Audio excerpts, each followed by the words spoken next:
Mi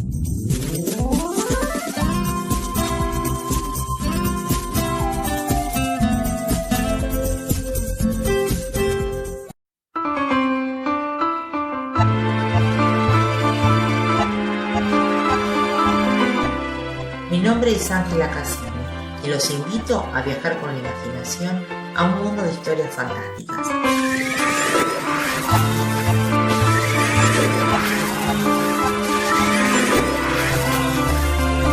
Esto es Memorias, porque hay historias que merecen ser contadas.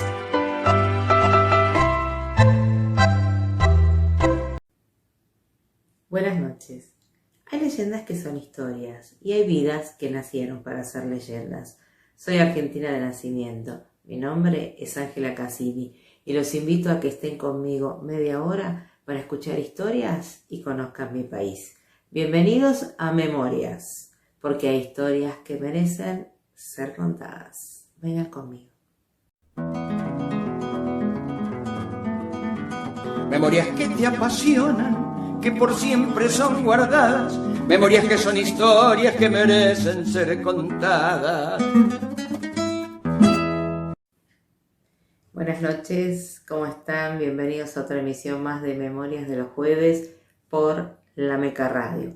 Podemos imaginar cómo a principios del siglo XX los pasajeros del tren que recorría la costa de Olivos divisaban el singular palacio de la familia Urquiza Anchorena. Hoy queda muy poco de aquella magnífica propiedad. Por eso los invito a un recorrido imaginario por una de las mansiones más hermosas que tuvo el país y que definió a una estación de tren y a un barrio. La saga de los Anchorena en estas tierras se inicia en 1751 con la llegada a Buenos Aires de Juan Esteban de Anchorena, nacido en Pamplona en 1734. Se dedicó al comercio forjando una gran fortuna, acrecentada luego por sus hijos.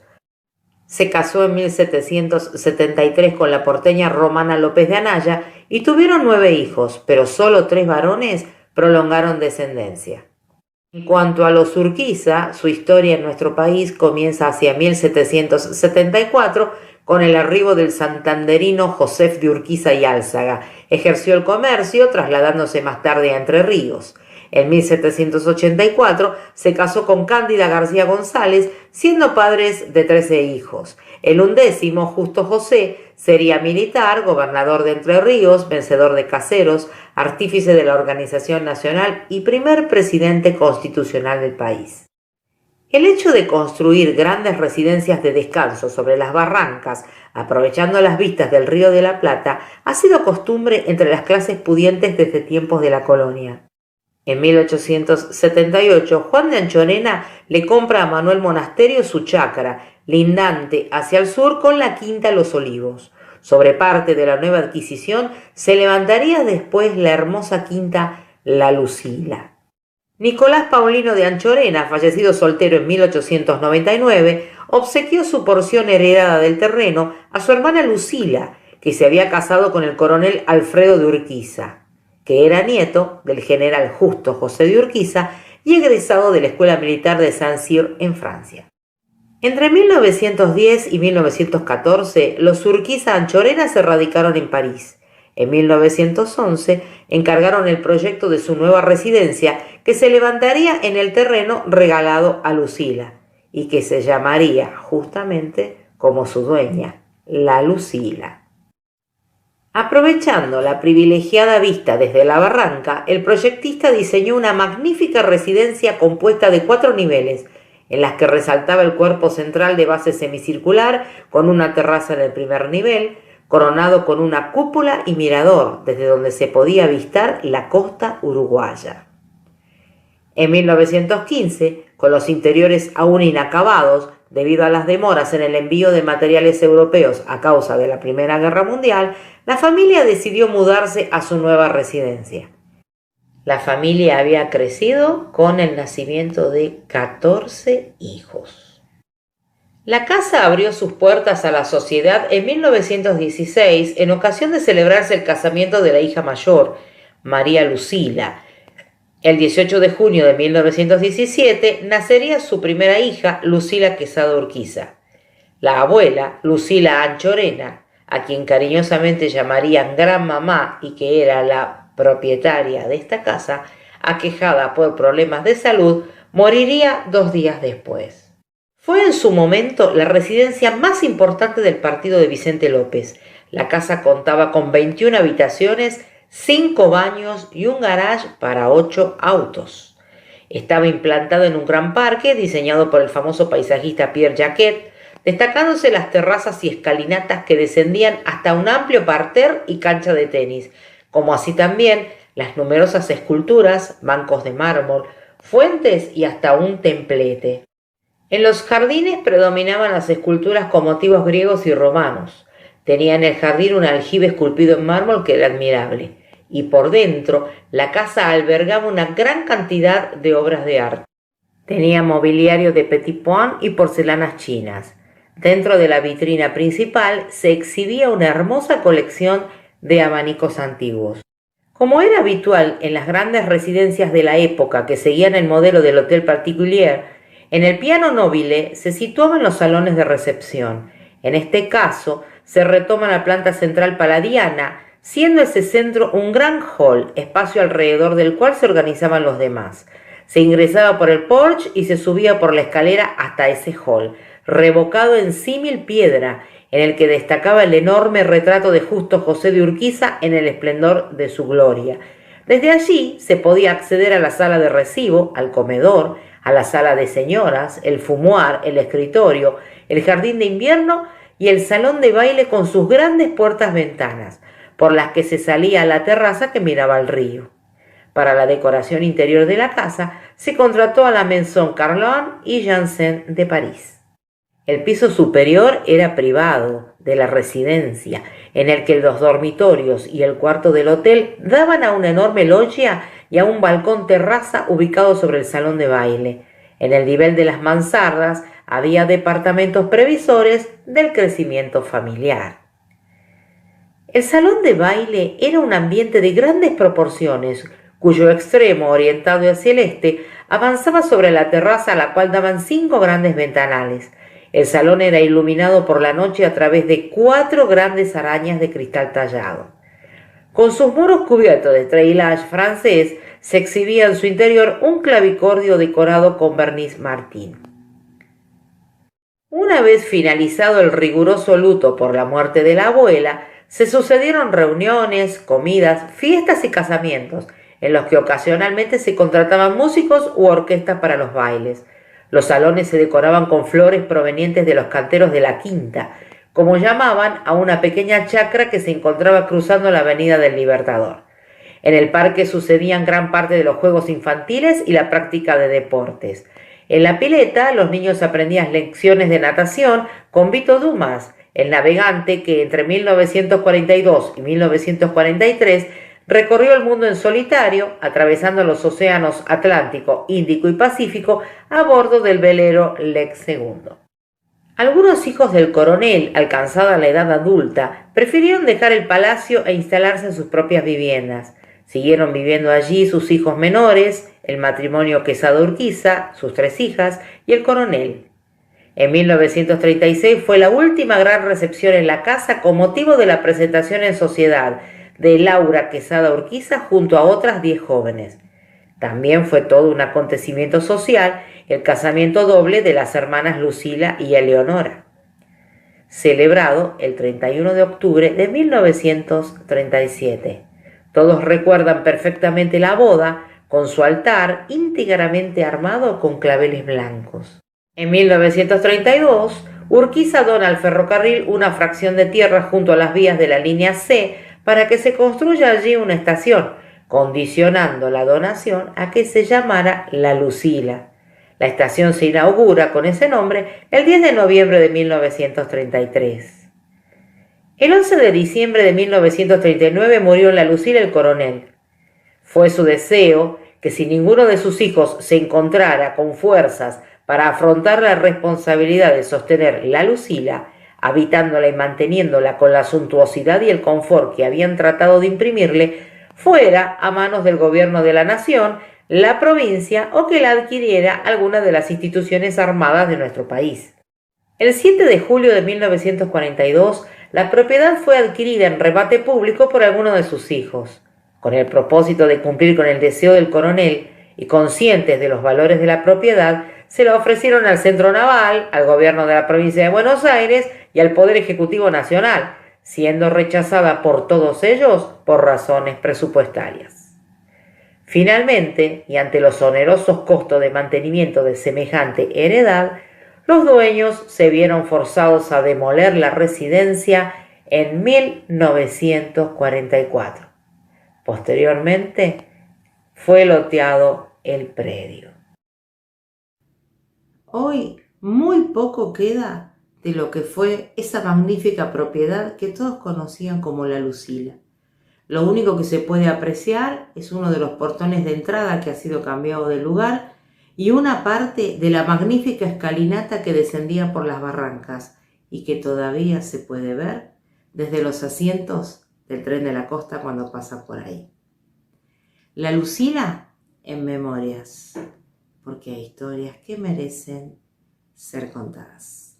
Hagamos una pausa. Memorias que se agigantan, que se hacen dueñas del tiempo, memorias que se disfrutan, que son eternos recuerdos. Segundo bloque de este Memorias de los jueves por la Meca Radio. Hoy, mansiones. Y vamos a esta segunda mansión bastante interesante que nos ocupa esta noche y que está ubicada justamente en Bursaco. Estamos hablando de la Quinta Roca, una casona de estilo Tudor con casi 1000 metros cuadrados de superficie. En su momento supo lucir su esplendor y también caer en el más completo olvido. Hoy va camino a convertirse en una universidad. Vamos a conocerla. Ubicada sobre la avenida Espora al 4300, esta construcción centenaria está rodeada por una frondosa arboleda de 3 hectáreas y tuvo su esplendor entre las décadas del 30 y 50 del siglo pasado. Perteneció a la familia Roca por más de 85 años. El casco histórico está ubicado en la avenida Espora al 4300 en un predio de 13 hectáreas que incluye caminos construidos para contemplar un parque, cientos de árboles y plantas, un molino, un patio español con pisos de lajas y fuente de mármol de Carrara, un horno de barro, una laguna artificial, una pérgola y una pileta de 33 por 11 metros cuadrados construida en mármol. Posee también más de una docena de habitaciones distribuidas en 3 plantas, subsuelo, 2 plantas y un entrepiso, 7 baños y un campanario de 20 metros de altura. Testigo de un tiempo, desde el lado alto se podía ver hasta la cúpula del Congreso Nacional cuando los árboles eran bajos. Una particularidad en esta historia es que la edificación la llevó adelante María Luisa Roca, quien había contraído matrimonio con Manuel Roca. No eran parientes, solo portaban el mismo apellido. Pero Manuel, un hombre de negocios, comerciante y vinculado con el mundo financiero, no pudo ser parte del proyecto. Si bien lo soñaba, falleció en alta mar cuando viajaba hacia Italia en 1913, donde lo esperaban María Luisa y su familia, quienes estaban de paseo por ese país. La familia Roca era de Génova.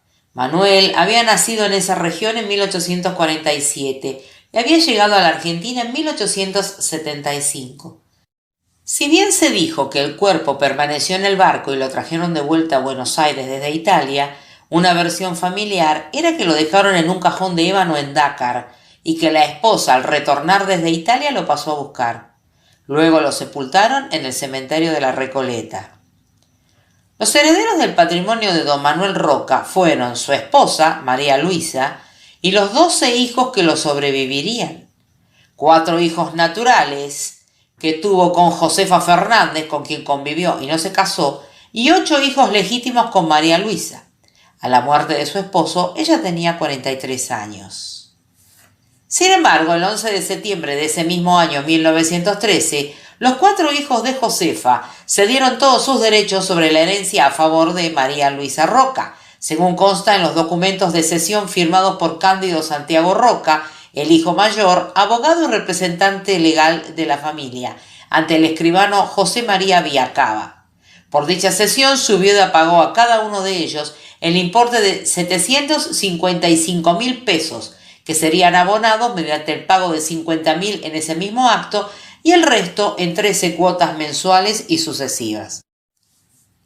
Luego de esto fueron declarados únicos herederos del cuantioso patrimonio su viuda María Luisa Roca y sus hijos legítimos. La familia Roca era propietaria de muchas tierras y propiedades en distintos puntos de Buenos Aires, entre Flores y Floresta. Luego de la muerte del marido, su viuda Luisa donó un hospital para madres con tuberculosis que se llamó Preventorio Roca. También parte del dinero se donó a diferentes instituciones, incluido el Hospital Italiano. Manuel Roca había adquirido las 111 hectáreas de campo en Bursaco unos años antes de su muerte, y allí María Luisa se propuso levantar la casona. El motivo de la elección también fue porque una de sus hijas, María Concepción, tenía problemas respiratorios y le habían recomendado estas tierras donde el aire era especial para su afección. Se estima que la construcción de la casona se habría iniciado en los primeros años de la década de 1920. Se utilizaron materiales traídos de Europa, algo frecuente en las familias adineradas de ese entonces. El casco principal de la mansión de veraneo se hizo en un predio de 13 hectáreas, y si bien se sospecha que sí, no se pudo confirmar que el diseño paisajístico fuese de Carlos Tais, como sucedió con otras estancias del país. La vivienda dispone de 12 habitaciones distribuidas en 3 plantas, 7 baños y un campanario de 20 metros de altura. Totaliza casi 1.000 metros cuadrados y la entrada principal es por medio de una puerta de madera de doble hoja. El otro ingreso es por el ala norte. Los ventanales están confeccionados con vitrales y heráldicas y hay 2 hogares en la planta baja. Algunas habitaciones tienen piso de madera de roble y otras se terminaron en mosaico granítico. Desde la sala de entrada se ve una imponente escalera de madera, aunque también está equipado con un ascensor que fue instalado en 1946 para Luisa, que ya tenía problemas para subir las escaleras. La casa no tenía conexión de gas ni agua, por eso utilizaban garrafa y para el agua tenían su propio molino. No había calefacción más allá de las chimeneas a leña grandes de la planta baja. Era una casa helada con techos altos, por eso solo se usaba para veranear. En los albores de la construcción, varios empleados y caseros se dedicaban al mantenimiento y servicio de toda la familia, sobre todo cuando se alojaban entre diciembre y marzo. Una de las actividades, además de nadar en la pileta, eran los paseos en el bote de madera por la laguna artificial que estaba en el parque delantero de la casona. Durante ese tiempo también subían al campanario que estaba lleno de lechuzas. Cuando María Luisa falleció en 1948, el terreno se dividió entre los 8 hermanos y el casco histórico quedó para Concepción. Junto a sus hijos, solían vacacionar en la propiedad y se quedaban en ella hasta el comienzo de clases. Luego, la fortuna se fue perdiendo y cada vez se hacía más difícil mantener la propiedad. Era complicado hasta conseguir gente que hiciera reparaciones, por ejemplo, las tejas del techo. Diversas crisis impactaron negativamente en la economía familiar. La mansión entró en un claro deterioro y para solventar gastos hubo que vender parte del campo. Con el paso de los años, Concepción decidió instalarse en la casona junto a uno de sus hijos, hasta que falleció en 1989. Tras su muerte, el enorme chalet quedó como vivienda para Charlie, quien se convirtió en su único habitante por 17 años más. Charlie murió en 2006, el único guardián de la familia Roca, y el resto de la familia se puso de acuerdo para deshacerse de la mansión. La familia Rossignoli puso a la venta el predio y en 2007 lo adquirió el municipio de Almirante Brown por medio de aportes del gobierno nacional y municipales. Luego se destinó el predio a la Universidad Nacional Guillermo Brown para levantar su sede y se dio el terreno en comodato. La propiedad se vendió en 3,5 millones de pesos. Años, muchos años de gloria, pero también de abandono. Hoy la mansión Roca está a punto de recuperar al menos una parte de ese pasado glorioso. La mansión Roca en Memorias, porque hay historias que merecen ser contadas.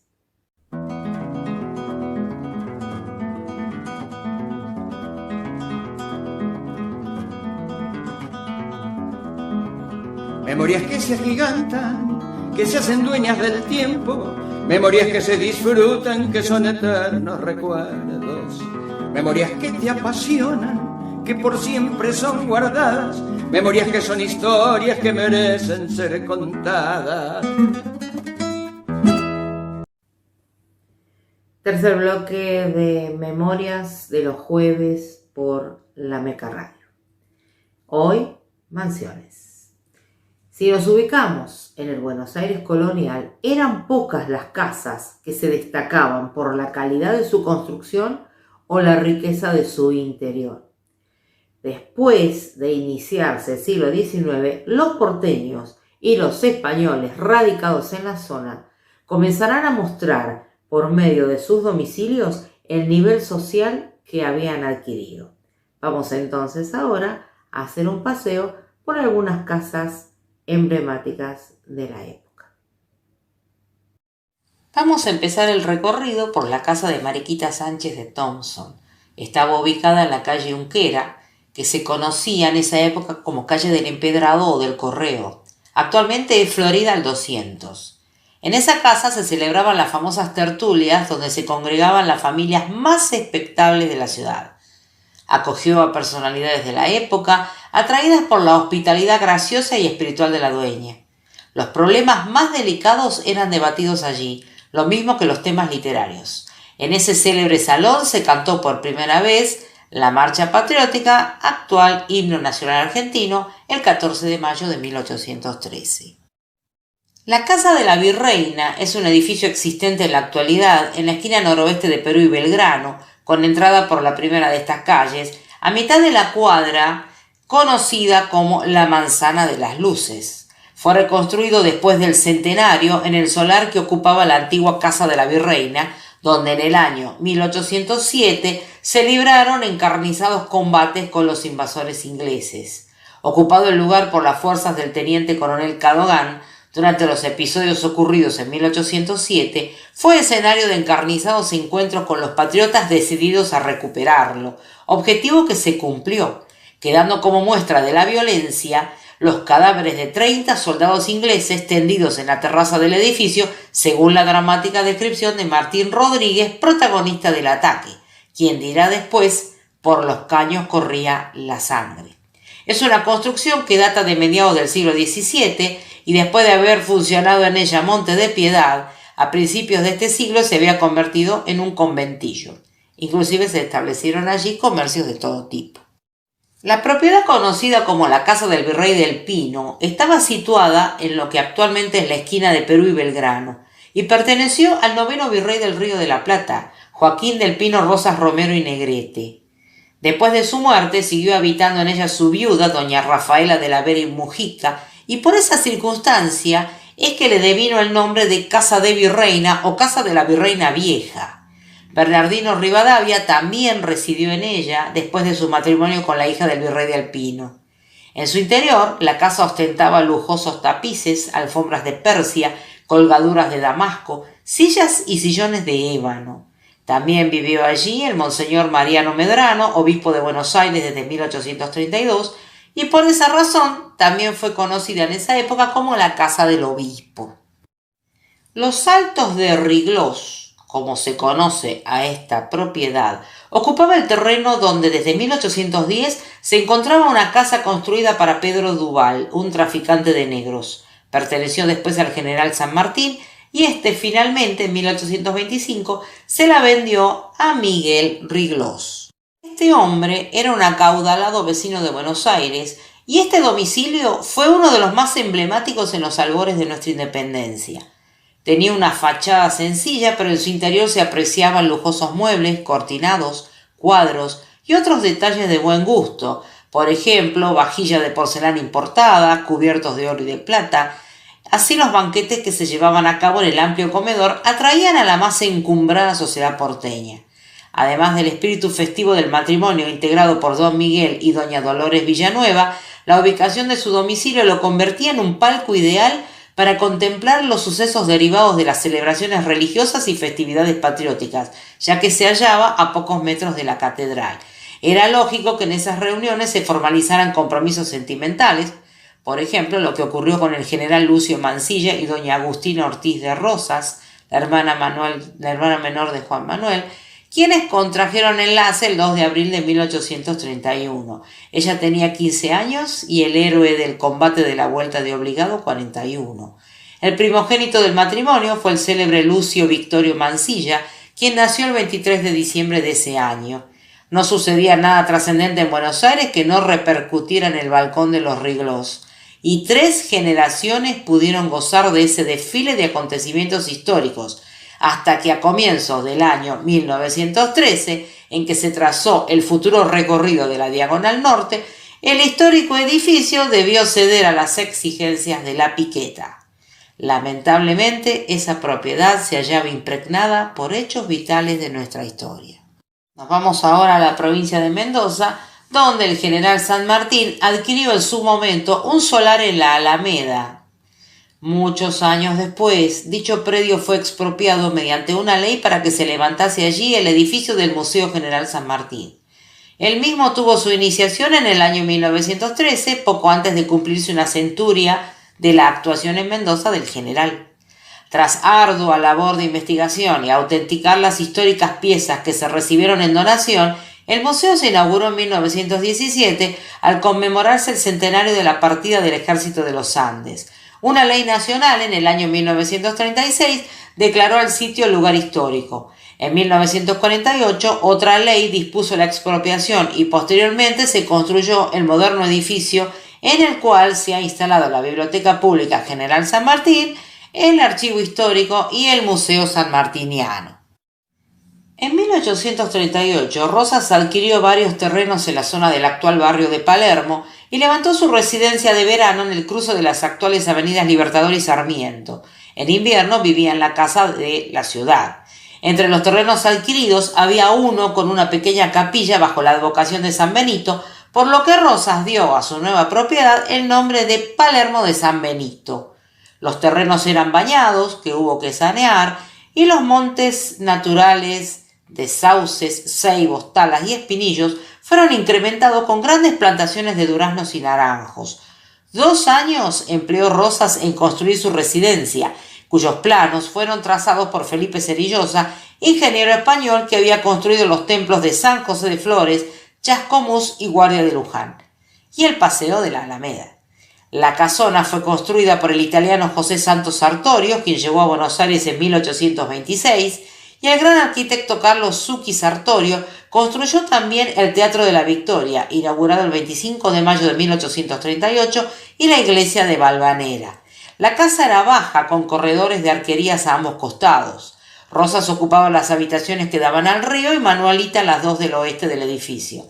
En las galerías, bajo las arcadas, había sillones para los visitantes. El salón comedor, sobre una galería lateral, tenía una larga mesa para más de 20 personas. Siguiendo por aquellos años, en 1860, Antonino Marcó del Pont, junto a sus hermanas María y Gregoria, compraron una propiedad ubicada en la calle Artigas 206, frente al ferrocarril, que será usada por la familia como lugar de descanso. En esos tiempos de gloria, fue visitada con frecuencia por el presidente Bartolomé Mitre, y era común ver también en sus salones compartiendo amables tertulias a José Marcó del Pont, hijo de Antonino, notable numismático, historiador y filatélico, junto con Ángel Carranza, Enrique Peña, Alejandro Rosa, todos ellos integrantes de la Junta Numismática Americana, institución antecesora de la actual Academia Nacional de Historia. Aunque lejos de toda suntuosidad, la casona tiene valores suficientes como para considerarla un exponente de las viviendas rurales de los alrededores de Buenos Aires. Es representativa de la arquitectura típicamente italiana. Es la única que ha sobrevivido casi intacta hasta nuestros días en el barrio de Flores y se ha conservado como testimonio de las señoriales casas que durante el siglo XIX identificaron a ese barrio. Muchas de estas casas fueron famosas en su época por haber sido sede de importantes y destacadas actividades sociales, culturales y benéficas. y han permanecido en nuestra historia precisamente por haber albergado parte de la misma. Esto es Memorias, porque hay historias que merecen ser contadas.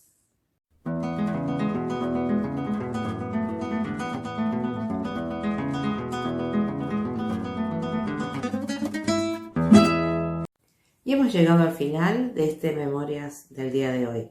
Las fuentes que hemos consultado fueron las siguientes: El Arcón de Buenos Aires, WordPress, La Nación, Pinterest, El Arcón de la Historia, Clarín, Infobae, Una Mirada desde el Sur, Blogspot, Calameo.com y para las imágenes, el Archivo General de la Nación.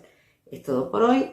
Los invito a que se encuentren con nosotros nuevamente el jueves que viene a la misma hora, por aquí, por la Meca Radio. Y no se olviden, hay leyendas que son historias y hay vidas que nacieron para ser leyendas. Esto es Memorias, porque hay historias que merecen ser contadas. Disfruten el fin de semana. No olviden tocar la campanita para que les avise cuando empiece el programa y yo voy a aprovechar para mandar saluditos a algunos amigos. Este es para vos, Rubén González Zen, que me pidió que le mande un besito. Este besito es para vos y gracias por seguir el programa. Pídanos qué tema les gustaría que les contemos y nosotros con gusto buscamos los datos y armamos el informe. Un beso para todos. Disfruten el fin de semana. Chao.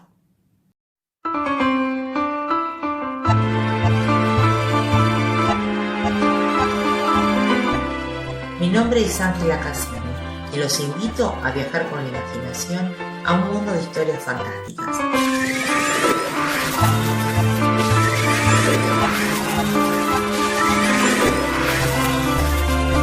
Esto es Memorias, porque hay historias que merecen ser contadas.